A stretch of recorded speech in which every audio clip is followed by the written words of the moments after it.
السلام عليكم ورحمة الله وبركاته. الحمد لله نحمده ونستعينه ونستغفره ونعوذ بالله من شرور أنفسنا ومن سيئات أعمالنا. من يهده الله فلا مضل له ومن يضلل فلا هادي له. وأشهد أن لا إله إلا الله وحده لا شريك له. وأشهد أن محمدا عبده ورسوله صلى الله عليه وعلى آله وأصحابه وسلم. أما بعد فأعوذ بالله من الشيطان الرجيم. بسم الله الرحمن الرحيم. يا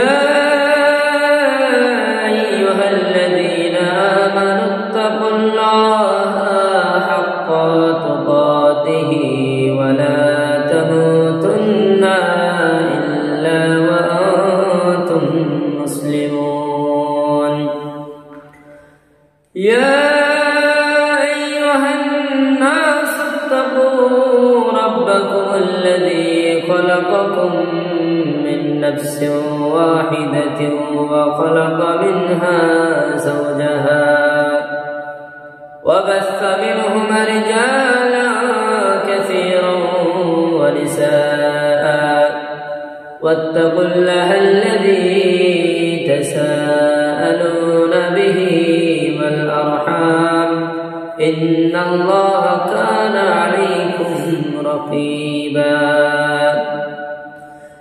يا أيها الذين آمنوا اتقوا الله وقولوا قولا سديدا يصلح لكم أعمالكم ويغفر لكم ذنوبكم ومن يطع الله ورسوله فقد فاز فوزا عظيما. সম্মানিত উপস্থিতি, সমস্ত প্রশংসা সমস্ত গুণগান গুণকীর্তন সে আল্লাহ পাক রব্বুল ইজ্জতের জন্য, যিনি আমাদেরকে সুস্থতার সাথে কথা বলার তৌফিক দান করেছেন এবং লক্ষ কোটি দরুদ ও সালাম নাযিল হোক আমাদের রাসূল জনাব মুহাম্মদ রাসূলুল্লাহ সাল্লাল্লাহু আলাইহি সাল্লামের উপর। আজ আমরা যে টপিক নিয়ে কথা বলবো সেটা হচ্ছে সালাম, অর্থাৎ ইসলাম কেন আমাদের ধর্মের নাম হলো এবং মুসলমান কেন আমাদের নাম হলো এবং এর মুসলিম এবং ইসলাম এই শব্দগুলো কোথা থেকে উৎপত্তি হয়েছে এবং একজন মানুষকে মুসলমান হতে গেলে তার বৈশিষ্ট্য কি কি হতে হবে সে বিষয়ে কিছু আলোচনা করার চেষ্টা করব। ওমা তাওফিকি ইল্লা বিল্লাহি ওয়া আলাইহি তাওয়াক্কালতু ওয়া ইলাইহি উনীব। আমরা যে মুসলমান, আমাদের ধর্মের নাম ইসলাম, এটা কোথা থেকে এসেছে? আমরা যদি একটু লক্ষ্য করি তাহলে আমরা বুঝতে পারবো যে আল্লাহ পাক রব্বুল ইজ্জত যেনার এক নাম হলো সালাম, আর সেই সালাম থেকেই নাম রাখা হয়েছে ইসলাম এবং ইসলামকে যারা মানে তারাই হচ্ছে মুসলমান। আর আমরা জানি যে সালাম মানে হচ্ছে শান্তি, সালাম মানে শান্তি। পুরো পৃথিবীর বুকে যদি আজ দেখা যায়, পুরো পৃথিবীর বুকে যদি দেখা যায়, পুরো আদম আলাইহিস সালাম থেকে শুরু করে মুহাম্মদ সাল্লাল্লাহু আলাইহি সাল্লাম পর্যন্ত এই যে দ্বীন ইসলাম কি করে এত বিরাট আকৃতি ধারণ করলো, কি করে পৃথিবীতে আজ এত মুসলমান আমাদের হয়তো অনেকের ধারণা যে কোরআন নাযিল করেছে আল্লাহ পাক রব্বুল আলামিন। এই কোরআন দিয়েই মনে হয় পুরো ইসলামকে প্রতিষ্ঠিত করা হয়েছে। আমরা ভাবি মানুষ মনে হয় নামাজ দিয়ে কোরআনকে প্রতিষ্ঠিত করেছে। আলো কি কম হয়েছে? কাটবে না কিন্তু, যতই যাই হয়েছে কাটবে না, শুধু স্টপ করবে। এখন স্টপ করা ঠিক। আমাদের অনেকের ধারণা যে মনে হয় নবী রাসূলেরা তাদের ইবাদত দিয়ে এই ধর্মটাকে এত প্রতিষ্ঠিত করেছে। আবার অনেকের ধারণা হচ্ছে অমুসলিমদের মুসলমান ধর্মটা, এই ইসলাম ধর্ম এত বিরাট আকার ধারণ করেছে, তার পেছনে শক্তি হলো তরোয়ার। কেউ বলছে বোমাবাজি, কেউ বলছে টেরোরিজম করে এই ধর্মটাকে প্রতিষ্ঠিত করা হয়েছে। আসলে এর মূল কি? আমরা যদি এর মূলে একটু ধ্যান করি, পুরো পৃথিবীর বুকে এত মুসলমান হওয়ার পেছনে কারণ কি, তাহলে আমরা যে জিনিসটা দেখতে পাবো সেটা হচ্ছে আমাদের ধর্মের নামের সাথে তার এত বিরাট মিল আছে যা আপনারা ভেবে দেখতে পারবেন না। আপনি যদি কোরআনের দিকে দেখেন, আপনি যদি মুহাম্মদ সাল্লাল্লাহু আলাইহি ওয়াসাল্লামের দিকে দেখেন, যে মুহাম্মদ সাল্লাল্লাহু আলাইহি ওয়াসাল্লামকে পুরো পৃথিবীতে কিসের জন্য চিনতেন বলেন তো? আপনার ধারণা হতে পারে যে মানুষটাকে মনে হয় এই জন্য চিনে যে এই মানুষটা অনেক ইবাদত করতো না। এই কথা ঠিক না। পুরো পৃথিবীবাসী মুহাম্মদ সাল্লাল্লাহু আলাইহি ওয়াসাল্লামকে এই জন্য চিনতেন যে তিনার আখলাক ছিল সবচাইতে ভালো। তিনি যে ইসলাম ধর্মের মানুষ ছিলেন, তিনি যে নবী ছিলেন, তিনি যে রাসূল ছিলেন, সেটা তিনি দেখিয়ে দিয়েছেন। তিনি যে ইসলাম ধর্মের মানুষ সেটা তিনি দেখিয়েছেন।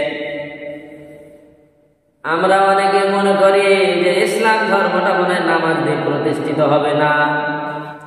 ইসলাম ধর্মকে যদি আমরা প্রতিষ্ঠিত করতে চাই, ইসলাম ধর্মকে যদি আমরা প্রচার করতে চাই, তাহলে মুসলমান হিসেবে আমাদের সর্বপ্রথম যে কাজটা হতে হবে সেটা হচ্ছে আমাদের চরিত্রের সাথে আমাদের ধর্মের মিল থাকতে হবে। কিভাবে ধর্মের মিল থাকতে হবে? আজ আমরা মসজিদ মাদ্রাসাগুলোতে দেখি, আমরা মুসলমান দাবি করি যে আমরা শান্তিময়। আসলে মুসলিম ধর্ম যারা গ্রহণ করবে, ইসলাম ধর্ম যারা গ্রহণ করবে এবং যারা নিজেকে মুসলমান বলে দাবি করবে, তাদের জন্য আল্লাহ পাক রব্বুল আলামিনের কথা হচ্ছে যে তোমরা শান্তি বজায় রাখতে হবে তোমাদেরকে। আজ আমাদের সমাজে দেখা যায় মসজিদে যেসব মুসল্লিগুলো নামাজ পড়ে তাদের ভিতরে শান্তি নেই, তারা শান্তি খুঁজে পাচ্ছে না। মসজিদের মুসল্লিগুলোকে দেখতে পাওয়া যায়, একটা যদি বাচ্চা ছেলে আসে তাহলে সে বাচ্চা ছেলেটাকে হেড হুড করে হাঁকিয়ে দেয়, তার সাথে তর্ক বিতর্ক করে, তাকে মারবে এমন সে ব্যবহার করে। অথচ মুসল্লি হিসেবে তার এই ব্যবহার করা ঠিক ছিল না, কারণ সে তো মুসল্লি, সে তো মুসলমান নিজেকে দাবি করেছে। তো কিভাবে সে এই ব্যবহারটা করলো? আজ আমরা কোরআন অনেকেই পড়ি, হাদিস অনেকেই পড়ি, কিন্তু হাদিস কোরআন থেকে আমরা শিক্ষা নিতে পারছি না। কেন? কারণ আমরা অনেকেই রাসূলের জীবনে জানি না, সাহাবাদের জীবনে জানি না। ইসলাম ধর্মটার বিবরণ আল্লাহ পাক রব্বুল আলামিন কোরআনে দিয়েছেন ঠিক, কিন্তু এই কোরআনকে, এই হাদিসকে রাসূলুল্লাহ সাল্লাল্লাহু আলাইহি সাল্লাম কিভাবে বুঝিয়েছিলেন, সাহাবীরা কিভাবে বুঝেছিল, এটা আমাদেরকে জানা দরকার আছে না নেই? অবশ্যই জানা দরকার আছে। আল্লাহ পাক রব্বুল আলামিন কোরআনের মধ্যে বলছেন, وَإِذْ أَخَذْنَا مِيثَاقَ بَنِي إِسْرَائِيلَ لَا تَعْبُدُونَ إِلَّا اللَّهَ وَبِالْوَالِدَيْنِ إِحْسَانًا وَذِي الْقُرْبَى وَالْيَتَامَى وَالْمَسَاكِينِ وقولوا للناس حسنا وأقيموا الصلاة وآتوا الزكاة আল্লাহ রাব্বুল আলামিন বলছেন, হে পৃথিবীবাসী, আমি বনী ইসরাঈলদের থেকে অঙ্গীকার নিয়েছিলাম, আমি এই বনী ইসরাঈলদের থেকে এই ওয়াদা নিয়েছিলাম কি আমি আল্লাহ ছাড়া কারো ইবাদত করা যাবে না, মাতা পিতার খেদমত করতে হবে, আত্মীয় স্বজনদের সাথে ভালো ব্যবহার করতে হবে, ইয়াতিম মিসকিনদের সাথে ভালো ব্যবহার করতে হবে, ওয়াকুলু লিন-নাসি হুসনা, এবং মানুষের সাথে উত্তম পদ্ধতিতে হাসি মুখে কথা বলতে হবে। এ কথা কার? এ কথা কার? এ কথা আল্লাহ পাক রব্বুল আলামিনের।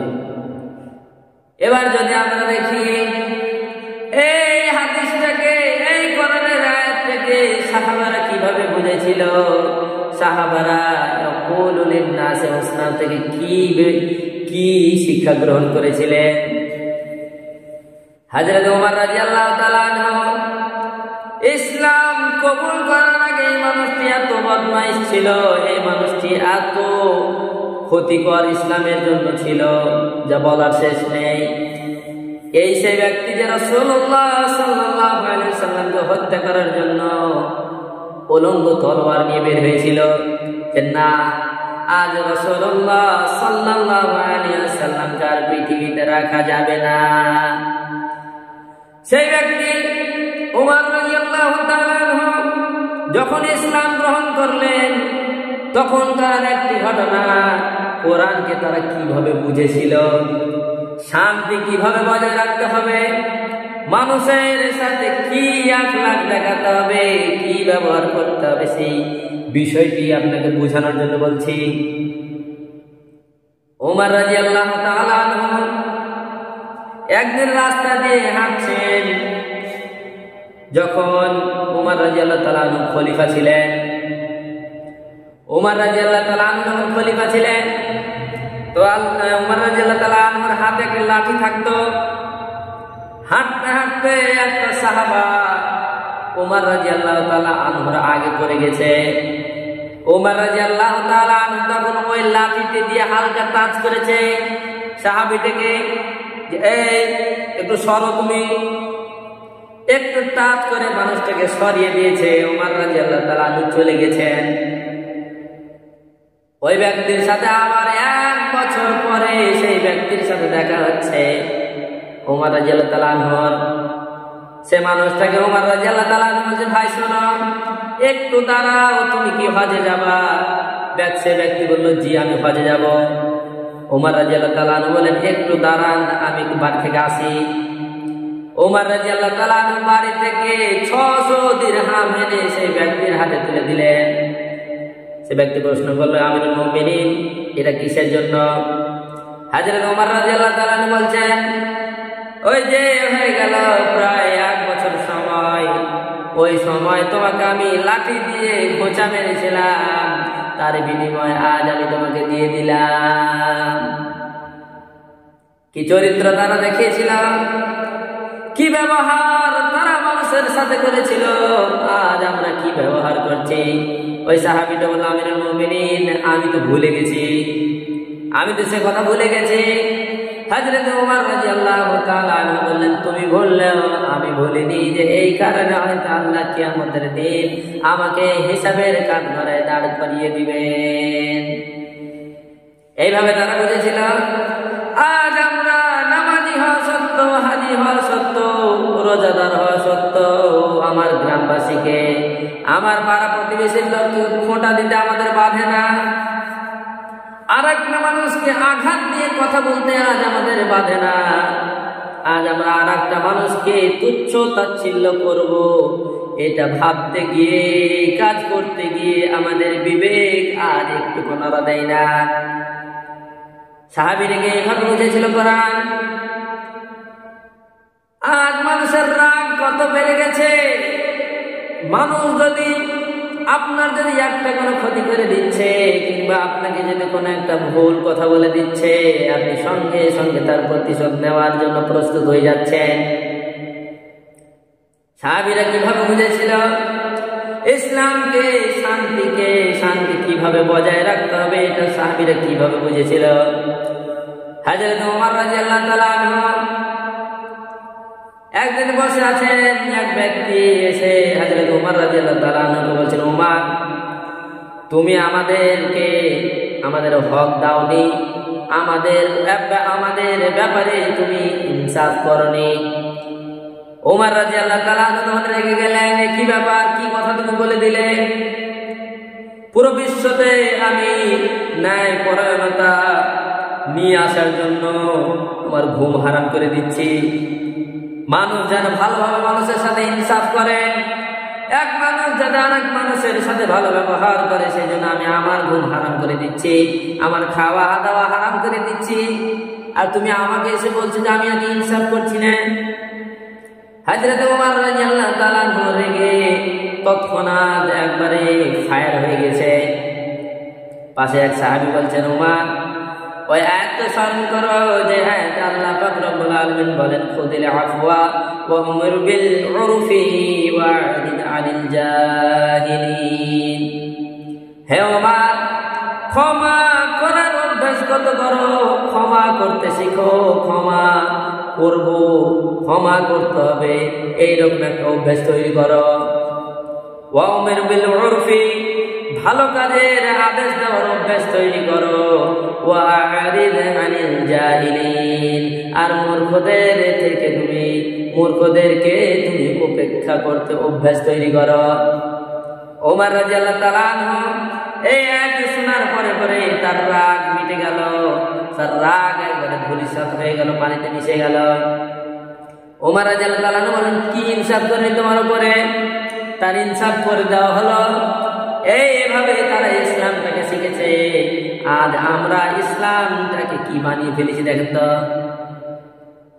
আজ আমাদের সমাজে আর মনে হয় না মুসল্লি আর নামাজি আর বেনামাজির মধ্যে পার্থক্য দেখা যায় না।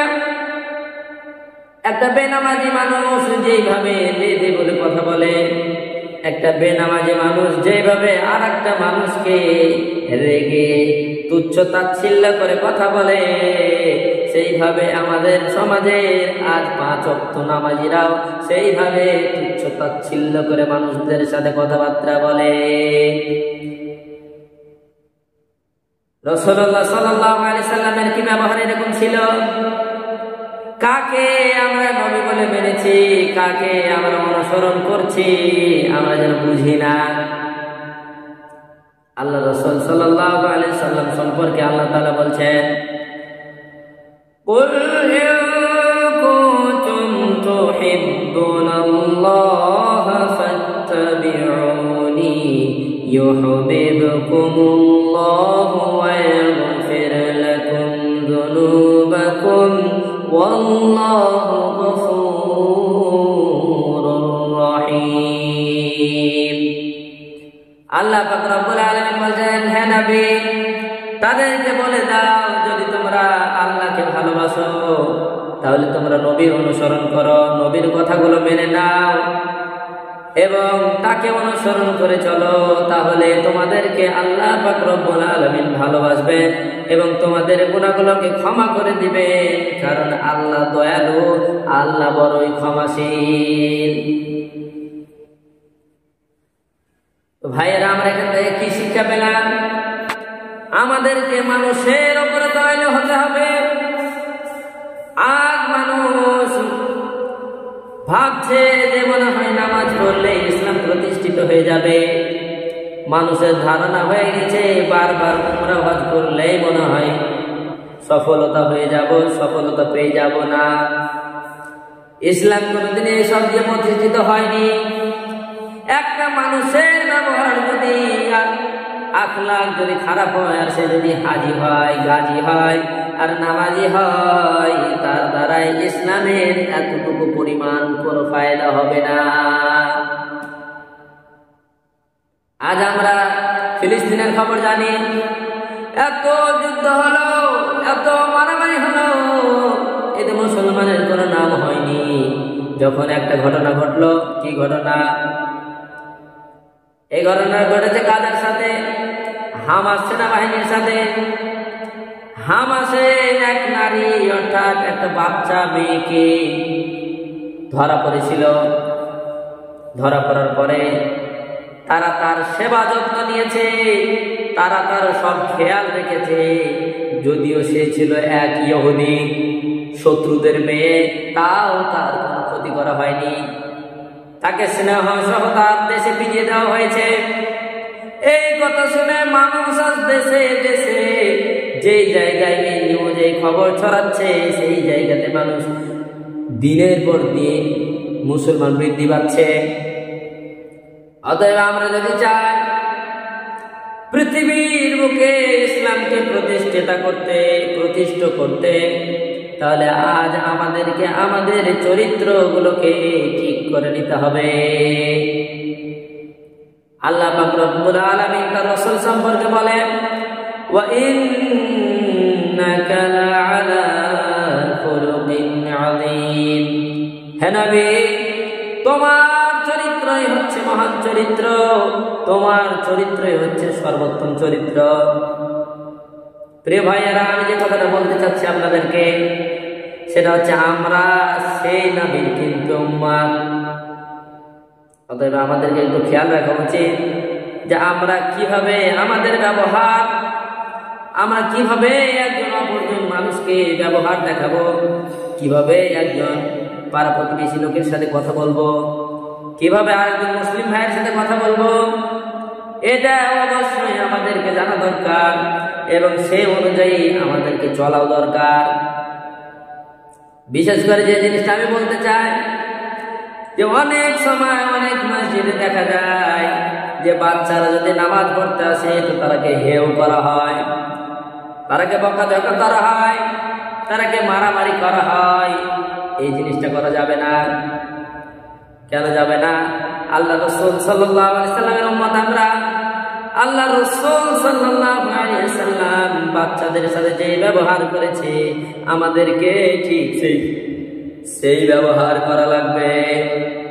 হযরত হাসান হুসাইন রাদিয়াল্লাহু তাআলা আনহুমা একদিন মসজিদে চলে আসছেন।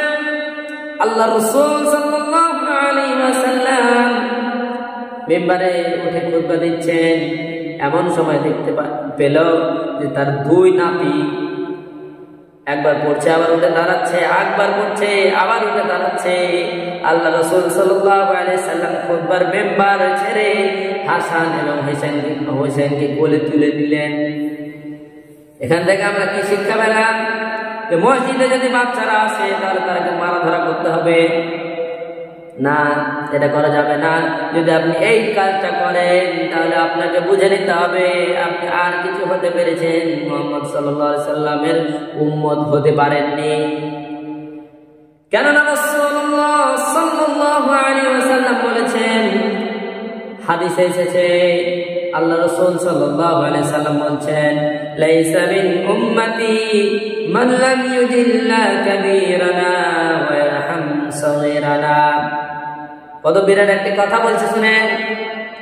আল্লাহ রাসূল সাল্লাল্লাহু আলাইহি সাল্লাম বলছেন, সেই ব্যক্তি, সেই মানুষ, সে আমার উম্মতি না, সে আমার উম্মত হতে পারে না। কোন ব্যক্তি? মান লাম ইউজিল্লা কাবীরানা, যে বড়দেরকে সম্মান করে না, যে বড়দেরকে শ্রদ্ধা করে না। আমি ছোটদেরকে এখানে বলতে চাই যে এখানে কিন্তু ছোটরা বাদ চলে যায়নি, ছোটরাকেও ধরা হয়েছে। যে আল্লাহ রাসূল সাল্লাল্লাহু আলাইহি সাল্লাম বলছেন, ওই ছোটরা আমার উম্মত হবে না যে তার বড়রাকে শ্রদ্ধা করে না, ওয়া ইয়ারহাম সাগীরানা, এবং যারা ছোটদেরকে স্নেহ করে না। আল্লাহ রাসূল সাল্লাল্লাহু আলাইহি সাল্লাম বলছেন, সে ব্যক্তি আমার উম্মতি না যে বড়দেরকে শ্রদ্ধা করে না এবং যে ছোটদের উপরে দয়া করে না, ছোটদেরকে ভালোবাসা দেয় না, স্নেহ দেয় না, সে আমার উম্মতি না। এবারে আপনি একটু ভেবে দেখুন তো, আপনার জীবনে ছোটদেরকে স্নেহ দেওয়া আপনার জীবনের কোনো অঙ্গ আছে কিনা? আপনার জীবনের কোনো সময় আছে কিনা যে আপনি ছোটদেরকে ভালোবাসছেন, আপনি ছোটদের মাথায় হাত বুলিয়ে দিচ্ছেন, তাদের গায়ে হাত বুলিয়ে দিচ্ছেন? এইরকম মুহূর্ত আপনার জীবনে ঘটেছে কিনা আপনি একটু চেক করে দেখুন তো। যদি না থাকে তাহলে আপনি কি করে এখনো দাবি করেন যে আমি মুহাম্মদ সাল্লাল্লাহু আলাইহি সাল্লামের উম্মত? আরেকটা ঘটনা বলি।